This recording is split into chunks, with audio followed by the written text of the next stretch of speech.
जिंदाबाद, किसान एकता जिंदाबाद, श्री सीमेंट कंपनी मुर्दाबाद, श्री सीमेंट कंपनी मुर्दाबाद, श्री सीमेंट कंपनी मुर्दाबाद। देखो, देश का किसान जब जब खड़ा होता है ना, और सरकार उसके साथ नाइंसाफ़ी करती है, अन्याय करती है, तो इस देश में किसान और जवान जब खड़े हो गए तो हमेशा किसान खड़ा हुआ, किसान जीता, जवान खड़ा हुआ, देश जीता। आज फिर किसान पर आफत आ पड़ी है। आप सब जानते हैं कि जनवरी 2024 से रेलवे लाइन का मुद्दा इस इलाके में काफ़ी समय से चल रहा है। लगभग 5 से 7 हज़ार किसान प्रभावित हैं। पहले नवलगढ़ क्षेत्र के जितने भी ग्राम राजस्व ग्राम थे, उनका ज़मीन का मुआवजा के नोटिस सरकार ने दिए। अब हाल ही में सीकर की 3 जो राजस्व ग्राम है, भजनगढ़, स्वरूपुरा और गोजाना, उनके नोटिस 1-2 दिन में आ गए हैं। आप सब जानते हैं कि किसान की जो ज़मीन होती है वो बेशकीमती ज़मीन होती है, और बेशकीमती ज़मीन का अब जो मुआवजे के जो नोटिस जारी किए हैं, उनमें किसान को इस तरह से लूटने का काम किया है सरकार ने कि उनको जैसे ऊँट के मुंह में जीरा दे के उनको पागल बना के ज़मीन ले ली जाए और किसान को यहाँ से निकाल दिया जाए और वो अपनी बर्बादी की तरफ चला जाए। आपने कई बार वार्ता भी की है कलेक्टर। मुझे ये लगता है कि शायद सरकार की आंख है वो बंद है, और सरकार का जो इस समय सरकार चल रही है उसका रखवाला कोई राम ही है शायद। क्योंकि पिछले 1.5 साल से हम लगातार मुख्यमंत्री जी, माननीय मुख्यमंत्री जी को हमने ज्ञापन दिया, सरकार के मंत्रियों को ज्ञापन दिया। जब पिछले साल दिसंबर में रात्रि चौपाल मेरे पंचायत में हुई तो हमने कलेक्टर साहब को अवगत करवाया, सारी चीज़ें हमने रखी, मीडिया ने अच्छी तरह से इस बात को रखा। तो जब इतनी होने के बावजूद सरकार की आंख नहीं खुल रही, और अब तो हद हो गई कि अभी तक किसानों को संतुष्ट नहीं किया गया, उनकी सहमति नहीं ली गई, उनको संतुष्ट नहीं किया गया। उसके बावजूद कल बसावा में और यहाँ नवलगढ़ दुर्जनपुरा में मतलब किसानों को डरा धमका कर उनकी ज़मीन ऐंठने का जोर जबरदस्ती वहाँ तारबंदी और बाड़ेबंदी चालू कर दी, और अभी तक किसी भी किसान को, एक भी किसान को सरकार ने संतुष्ट नहीं किया है। मतलब एक तरह से जैसे अतिक्रमण का काम करते हैं, वो एक सरकार एक तरफ तो ये कहती है हम अतिक्रमण हटाते हैं, और सरकार खुद अतिक्रमण जैसा काम कर रही है। कल मैं उस वासिद भाई से मिला, जब उस आदमी की हालत ये थी कि वो ये सोच रहा था, बोले भाई साहब अगर आप लोग नहीं पहुँचते तो ये नहीं पता नहीं मेरे साथ क्या क्या कर लेते। तो मतलब लूटने का काम, डराने का काम, धमकाने का काम, और किसान की एक नहीं सुनी जा रही।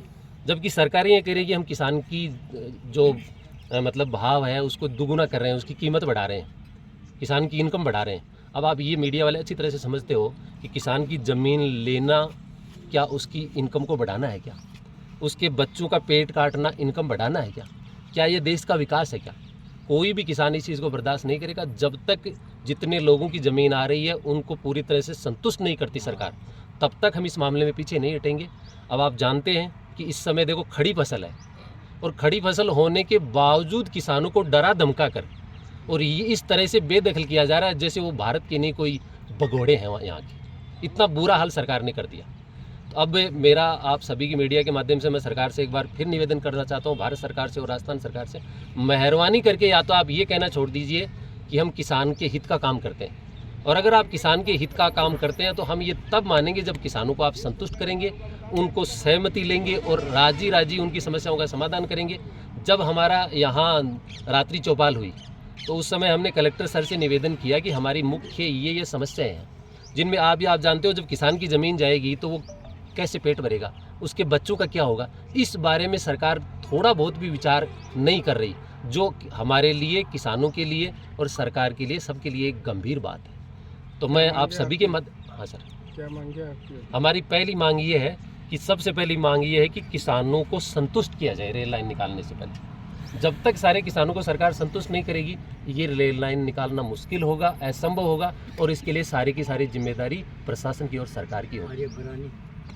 जो कल आए थे वो आपसे वार्ता की? नहीं, वार्ता नहीं, वार्ता की बात तो आप छोड़ो। जब हमने उनको ये कहा कि भाई आपने किसानों की बात सुनी, क्या सरकार ने हमारी मांगी मान ली, उससे पहले तो ये कह रहे हैं कि नहीं सरकार ने हमें लाइसेंस दे दिया। जैसे हमें तो बेदखल कर दिया और उनको पूरा लाइसेंस दिया हुआ है कि आप किसान के खेत में जाओ, उसको डराओ धमकाओ, वहाँ पत्थर रोपो और वो ज़मीन अपने कब्जे में ले लो। इस बारे में भाई विजेंद्र जी काजला जी ने आपको पूरी बात बता दी।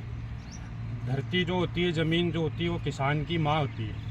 और यहाँ जो किसान खड़े हैं उनकी न जाने कितनी पीढ़ियाँ इसी ज़मीन में पैदा होकर आगे भी चली गई।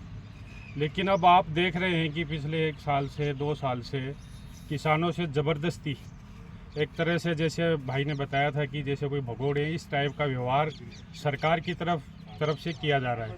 एक तरफ सरकार किसानों के लिए नारे लगवाती है और आज हम देख रहे हैं कि उनकी जो पूरी साल की रोजी रोटी फसल पे होती है, अभी तो वो शुरू भी नहीं हुई थी और सरकार जैसे तानाशाही करके उनकी ज़मीनों को हड़पने के लिए जिस तरह धमकी है, तो ये तो सरासर अन्याय है। और किसानों की आज जो मीटिंग हुई है उसमें सभी किसान एकजुट है कि हम किसी भी हालत में अपनी जान दे देंगे लेकिन अपनी ज़मीन नहीं जाने देंगे। ये सरकार को अभी आपके माध्यम से हम चेता रहे हैं, चाहे हमें किसी भी हद तक लड़ाई लड़नी पड़े, किसानों को किसान ज़मीन देने के लिए तैयार है ही नहीं। किसानों को अगर उनसे ज़मीन लेनी, उनसे बात करनी होगी, उनकी मांगे जो भी है वो बैठकर उनको संतुष्ट करना होगा, उसके बाद जाके कोई बात होगी, नहीं तो किसी भी हालत में ज़मीन किसान नहीं देंगे। ये आज तय हुआ है। मैंने 2 साल से बराबर चल रहा है। मुख्यमंत्री को खुद को मैंने मेरे हाथ से 3 बार ज्ञापन दे दिया। नौलगढ़ आए थे तब दिया, 2 बार झुंझुनू में दिया, लेकिन कोई सुनाई नहीं रही। एमएलए एमपी वो पीछे घूम रहे थे, उनके सामने दिया, वो भी कोई कुछ नहीं कर रहे हैं। लेकिन अब घोटड़ा के अंदर वहाँ आंदोलन हुआ और हुआ, पहले 26-26.5 लाख रुपए 1 बीघा के किए थे। फिर एक आदमी ने उनको बुलाया, उसको फैक्ट्री के अंदर ले गए, ले जा के लोग फैसला करते हैं तुम्हारा, पीछे से उसके मकान को तोड़ ताड़ कर दिया। वो बड़ा दुखी हो गया, बच्चे कहाँ जाएं रात को उस ठंड के अंदर, कहाँ कैसे। तो फिर उसने एसडीएम को ज्ञापन दिया, कलेक्टर को, लास्ट में क्या कि मैं मरूंगा और तो कुछ नहीं। फैक्ट्री के अंदर वो आया, हम उस रोज गए थे, कम से करीब 400-500 आदमी, 200 तो पुलिस वाले थे। उसके सामने वो लकड़ी डाल के ट्रैक्टर में पानी के पुले डाल करके लाकर फैक्ट्री में डाल दिए और राशन तेल छिड़कर ऊपर बैठने लगा। तब उसे भाग करके एमएलए थे वो उदयपुर वाटियल, वो भागे और पकड़ो पुलिस पकड़ के उसको बचाया और उसको 45 लाख रुपये बीघा के दे करके उसको हाथ जोड़े फैक्ट्री वालों ने। तो ये फैक्ट्री कोई पैसेंजर ट्रेन थोड़ी है, ये तो फैक्ट्री वालों के लिए जा रही है। पहले इधर से आ रही थी, उन 50 किसान ही नहीं आ रहे थे, अब इनमें 6 गाँवों को बर्बाद कर दिया। तो ये बहुत ही बर्बाद कर रहे हैं। तो हम आंदोलन हमारा करेंगे पूरा, देखी जाएगी, होगा सो आगे। लेकिन ये गलत हो रहा है, ये सरकार बहुत गलत काम कर रही है कि फैक्ट्री के लिए, पूंजीपतियों के लिए वो लाइन डाल रही है और किस काम आएगी ये। तो ये इसके लिए हम तो कोशिश यही करेंगे कि ये इधर से लाइन नहीं जाए, और जाए तो उचित मुआवजा हो। हाँ, 1-2 चीज़ अगर जाती है तो उचित मुआवजा। अब डीएलसी रेट 1.5-2 लाख रुपए कर दिया कि डीएलसी रेट ये तो 1.5-2 लाख में ज़मीन आती है क्या? तो ये जो राजनेता हैं, अमरा राम जी है, उनको भी अवगत करवाया गया है। यहाँ नवलगढ़ के जो विधायक है विक्रम सिंह जी जाखड़, उनको भी अवगत करवाया है, लेकिन हमारी किसी तरीके से कोई सुनवाई नहीं हो रही। उसके बावजूद भी प्रशासन के लोग हैं और उनके साथ में रेलवे लाइन के जो अधिकारी हैं, फैक्ट्री की गाड़ियाँ जैसे गुंडागर्दी की तरह से आते हैं, वो कैंपर गाड़ियाँ हैं उनके पास में, स्कॉर्पियो गाड़ियाँ लेके आते हैं, ट्रैक्टर जैसी भी लेके आते हैं, ज़बरदस्ती खेतों में तारबंदी कर रहे हैं। किसान को रोकने के बाद में कल परसों मोरा के डंडे के अंदर वहाँ उन्होंने गेट का ताला तोड़ के और अंदर घुस गए पत्थरगड्डी करने के लिए रेलवे लाइन की। तो मैं उन अधिकारियों से भी ये कहना चाहता हूँ कि आपने जो पत्थरगड्डी कर ली वो कर चुके, लेकिन अगर दोबारा किसान के खेत में घुसे तो आपके साथ में जो भी बुरा होगा उसके जिम्मेदार आप खुद होगे। दूसरी बात ये, सरकार से ये हमारी गुजारिश है कि हमारी समस्या का पूरा समाधान जब तक ना निकले, हमें हमारी ज़मीन का उचित मुआवजा ना मिले, तब तक ये कार्रवाई रोकी जाए, इसको कोई आगे ना बढ़ाया जाए। हम हर किसान के साथ में भेदभाव हुआ है। किसी किसान की डीएलसी के रेट के हिसाब से 19,000 रुपये उसकी ज़मीन का मुआवजा दिया है, किसी को 2 लाख रुपए, किसी को 2.5 लाख रुपए, किसी का 500 रुपये भी उसकी ज़मीन का मुआवजा है। ये कोई मुआवजा निर्धारित थोड़ी ना हुआ है, क्या मुआवजा है ये किसान खेती करके अपना पेट भर रहा है, एक प्राइवेट सेक्टर को फ़ायदा पहुंचाने के लिए किसान का गला घोटा जा रहा है। तो इसके लिए हम निरंतर अपना आंदोलन जारी करेंगे।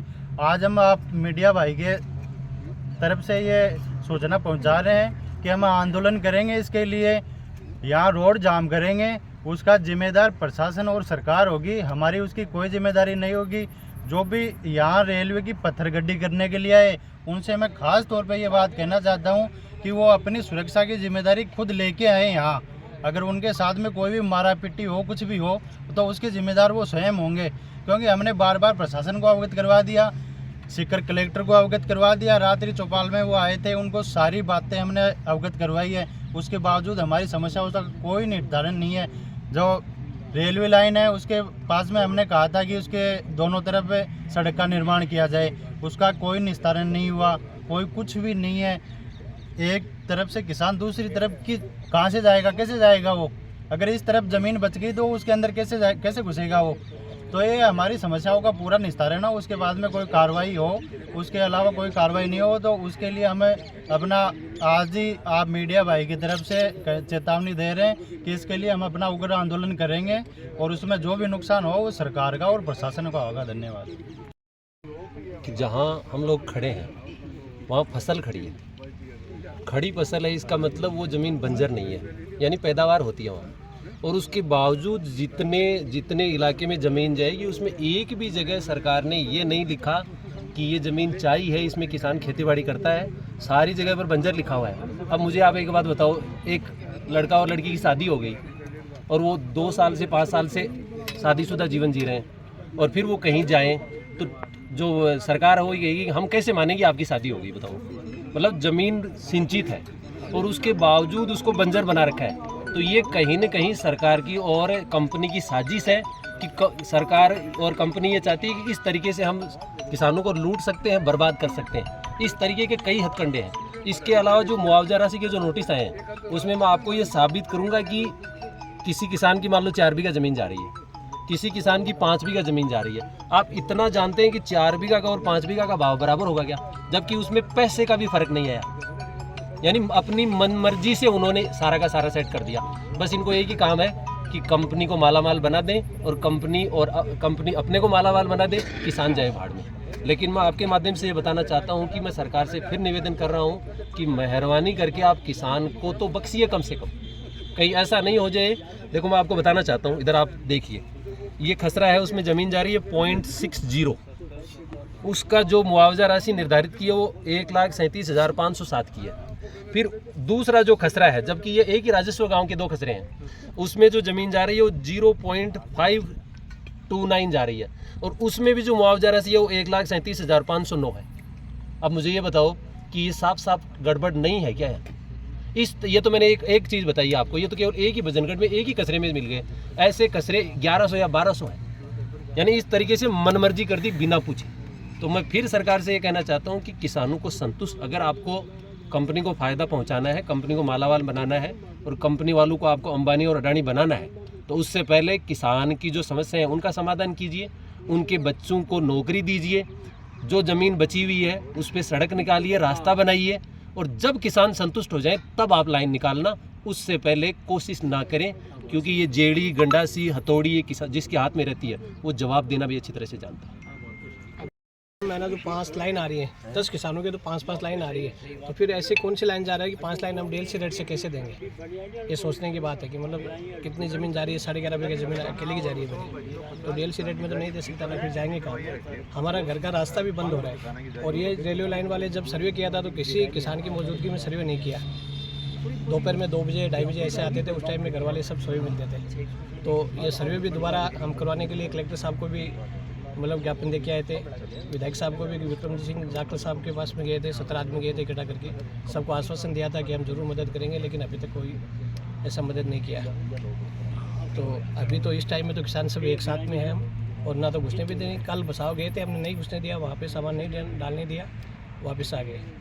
फिर एक जगह पे ऐसी जगह पड़ी थी, उसमें ट्रॉली उलाल के आ गए, मतलब किसी को खबर भी नहीं किया कि ऐसे सामान डाल दिया। तो किसान जो ये रेलवे निकल रही है ये मालगाड़ियों के लिए निकल रही है और निजी कंपनी जो सीमेंट कंपनी है उनके लिए निकल रही है।